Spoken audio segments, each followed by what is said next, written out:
A call to remember and obey. Be careful to obey all the commands I am giving you today. Then you will live and multiply, and you will enter and occupy the land the Lord swore to give your ancestors.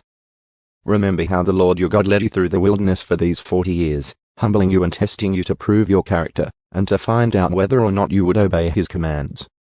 Yes, he humbled you by letting you go hungry and then feeding you with manna, a food previously unknown to you and your ancestors.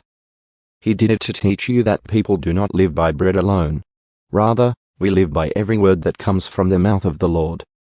For all these 40 years your clothes didn't wear out, and your feet didn't blister or swell. Think about it, just as a parent disciplines a child, the Lord your God disciplines you for your own good. So obey the commands of the Lord your God by walking in his ways and fearing him. For the Lord your God is bringing you into a good land of flowing streams and pools of water, with fountains and springs that gush out in the valleys and hills. It is a land of wheat and barley, of grapevines, fig trees, and pomegranates, of olive oil and honey. It is a land where food is plentiful and nothing is lacking. It is a land where iron is as common as stone, and copper is abundant in the hills. When you have eaten your fill, be sure to praise the Lord your God for the good land he has given you. But that is the time to be careful. Beware that in your plenty you do not forget the Lord your God and disobey his commands, regulations, and decrees that I am giving you today. For when you have become full and prosperous, and have built fine homes to live in, and when your flocks and herds have become very large, and your silver and gold have multiplied along with everything else, be careful.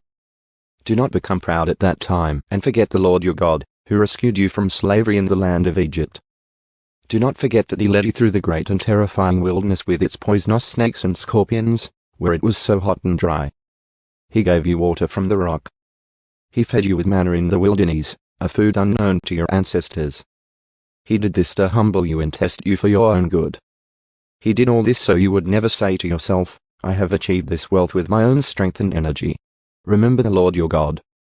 He is the one who gives you power to be successful, in order to fulfill the covenant he confirmed to your ancestors with an oath.